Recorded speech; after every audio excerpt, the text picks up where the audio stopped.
Everybody, बहुत बहुत स्वागत है आपके अपने यूट्यूब चैनल पर यानी डॉक्टर फैसल पर एक बार फिर से। और मैं हूं आपका वही प्यारा डॉक्टर फैसल।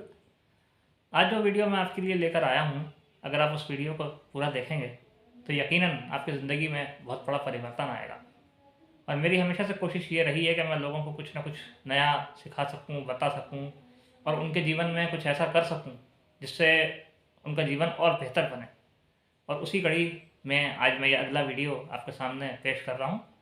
मुझे उम्मीद है ये वीडियो आपको ज़रूर पसंद आएगा और अगर आपको मेरा ये वीडियो अच्छा लगे तो इसको लाइक कीजिएगा, इसको अपने फ्रेंड्स के साथ शेयर कीजिएगा और मेरे चैनल को सब्सक्राइब कीजिएगा।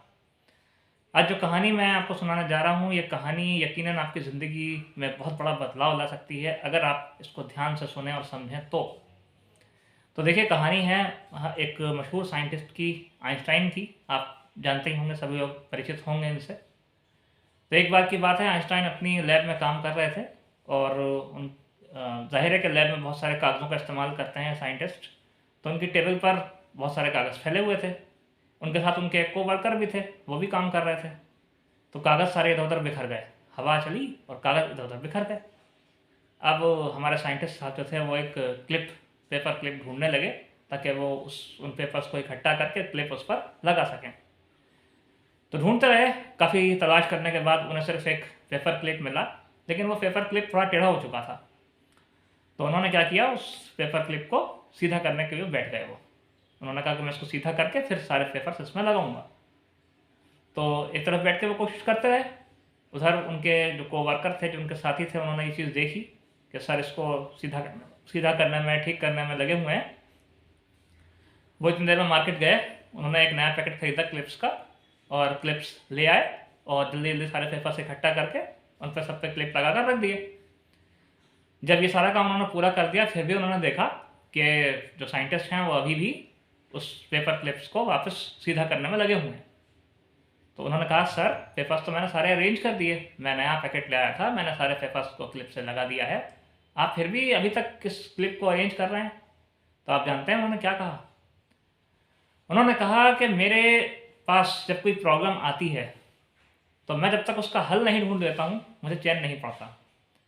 मेरा मकसद ही ये है कि मेरे पास अगर कोई प्रॉब्लम आती है तो मैं उसका हल निकालूं, ना कि उस प्रॉब्लम का सलूशन निकालूं, ना कि उस प्रॉब्लम का ऑप्शन ढूंढूं या अल्टरनेट ढूंढूं। तुमने क्या किया है कि तुमने जो समस्या थी उसको हल नहीं किया, तुमने उसका अल्टरनेट निकाल लिया। लेकिन मैं चाहता हूँ कि समस्या हल हो।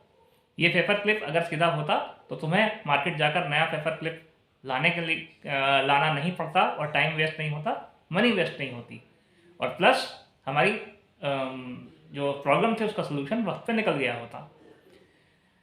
लेकिन दोस्तों, हम क्या करते हैं, हमें ज़रा सी प्रॉब्लम होती है तो हम उसको सॉल्व करने की कोशिश नहीं करते, बल्कि उससे भागते हैं। वो इतने बड़े साइंटिस्ट होकर भी उनके लिए पेपर क्लिप लाना कोई बहुत बड़ी बात नहीं थी, कोई बहुत बड़ा काम नहीं था उनके लिए। वो जितना चाहते उतना आ जाता।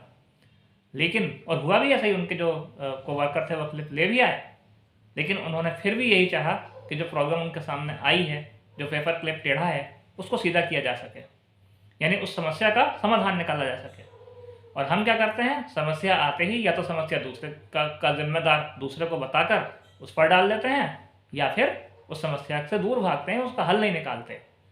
अगर हम इस थ्योरी पर अमल करें, अगर हम इस थ्योरी पर चलें, तो यकीन मानिए हमारी बहुत सारी समस्याएं हम खुद हल कर सकते हैं। हमें ज़रूरत नहीं पड़ेगी किसी दूसरे से मदद लेने की। अपनी समस्याएं जिसने खुद सुलझाना सीख लिया तो समझ लो उसने ज़िंदगी में सब कुछ पा लिया। मैं मानता हूँ कि हर समस्या इंसान नहीं सुलझा सकता। बहुत सारी समस्याएं ऐसी होती हैं जो नहीं सुलझाई जा सकती, जो जीवन के साथ हैं और जीवन के बाद ही समाप्त होंगी या होती हैं। मगर बहुत सारी समस्याएं ऐसी भी होती हैं जिनको हम ये मान लेते हैं कि सॉल्व नहीं होंगी, जबकि उन समस्याओं को हम आसानी से सुलझा सकते हैं। तो ये कहानी हमको यही सिखाती है दोस्तों कि अगर बड़े से बड़ी समस्या भी हमारे सामने आ जाए तो एक बार कम से कम हमें उसका हल निकालने की, उसको सुलझाने की कोशिश ज़रूर करना चाहिए, ना कि उस समस्या से हमको भागना चाहिए। क्योंकि समस्या से भागना किसी भी समस्या का हल नहीं है। भले ही ये स्टोरीज़ किताबों में नहीं लिखी है, मगर ये स्टोरीज़ हमको बहुत कुछ सिखाती है। एक साइंटिस्ट होते हुए भी, एक संपन्न व्यक्ति होते हुए भी, उन्होंने एक छोटी सी चीज़ की भी कदर करी और उस समस्या को, एक छोटी सी आई हुई समस्या को सुलझाने की कोशिश करी।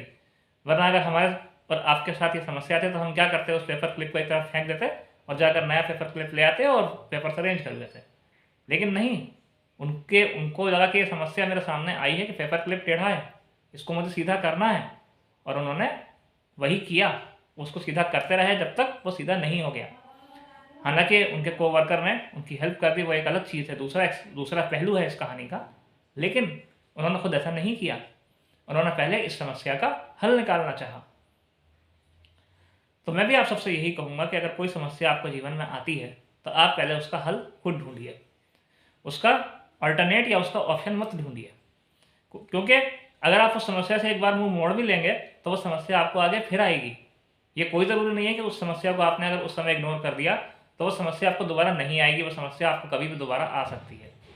तो जब आपको पता है कि उस समस्या को मुझे आज नहीं तो कल फिर दोबारा फेस करना है, तो फिर क्यों ना उसका हल निकाला जाए।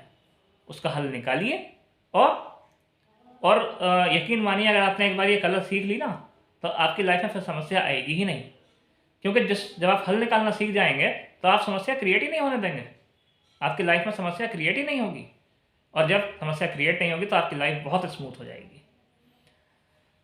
मैं मानता हूँ कुछ समस्याएं ऐसी होती हैं जो इंसान खुद क्रिएट नहीं करता, मगर अगर मैं कहूँ कि किसी ने जीवन में 100 समस्याओं का सामना किया तो उसमें से लगभग 40 समस्याएं ऐसी होती हैं जिनको वो खुद हैंडल कर सकता है, और 40 का बल्कि मैं कहूँ कि 60 समस्याएं भी ऐसी हो सकती हैं जिनको वो खुद हैंडल कर सकता है, खुद उनका हल या सोल्यूशन निकाल सकता है। यानी 60% अपनी प्रॉब्लम्स का सोल्यूशन हमारे हाथ में होता है, और हम खुद ही जिम्मेदार होते हैं उन 60% प्रॉब्लम्स के लिए। जैसे, और फिर दूसरी चीज़ क्या होती है कि हम अपनी समस्या को सुलझाने की बात तो दूर, उस समस्या के लिए दूसरों को जिम्मेदार ठहरा देते हैं। जैसे एक छोटा सा एग्जाम्पल मैं दे रहा हूँ कि हम लोग कहते हैं भाई जनसंख्या बहुत बढ़ रही है, सरकार कुछ नहीं कर रही, जबकि जनसंख्या का बढ़ना या ना बढ़ना ये एक समाज के ऊपर निर्भर करता है, समाज पर निर्भर करता है, और एक इंडिविजुअल पर, एक व्यक्ति पर निर्भर करता है कि वो अपना परिवार को कितना बड़ा रखता है, कितना छोटा रखता है। तो इसमें सरकार का कोई दोष नहीं है। सरकार आपसे आके ये नहीं कहे कि घर पर कि अपना परिवार छोटा रखो, ये तो आपको खुद ही करना है, इसके लिए सरकार जिम्मेदार नहीं है। सरकार आपको तरीके बता सकती है, सरकार आपको फैमिली प्लानिंग के तरीके बता सकती है, सरकार आपके लिए हॉस्पिटल्स और हेल्थ केयर सेंटर्स खोल सकती है जहाँ पर जाकर आप फैमिली प्लानिंग की सलाह ले सकते हैं, मगर फैमिली प्लान आपको खुद करनी है, सरकार नहीं करेगी फैमिली प्लान आपकी। तो क्या होता है कि कुछ समस्याएं इंसान की खुद की बनाई हुई होती हैं और उसको उसका हल भी खुद ही निकालना चाहिए। मैं उम्मीद करता हूँ ये कहानी आपको ज़रूर पसंद आई होगी। मैं फिर आऊँगा आपके लिए आगे, ऐसी कोई कहानी अगर मुझे मिलेगी तो अगली वीडियो में ज़रूर सुनाऊँगा। मैं मिलता हूँ आपसे अगले किसी वीडियो में, तब तक के लिए अपना ख्याल रखिए, सर्दी से बचिए, और जाते जाते मैं ये कहूँगा आप सबको नववर्ष की बहुत बहुत बधाई। ये बात हालांकि मुझे शुरू में कहनी चाहिए थी, लेकिन मैं अपने सभी व्यूवर्स को, अपने पूरे परिवार को, जो मेरा यूट्यूब परिवार है, उसको मैं नववर्ष की बहुत बहुत बधाई देता हूँ। और मैं ये कामना करता हूँ, अल्लाह से मैं ये दुआ करता हूँ कि ये साल आपके लिए पिछले साल से बेहतर हो और अच्छा हो। मैं मिलता हूँ आपसे अगले किसी वीडियो में, तब तक के लिए बाय।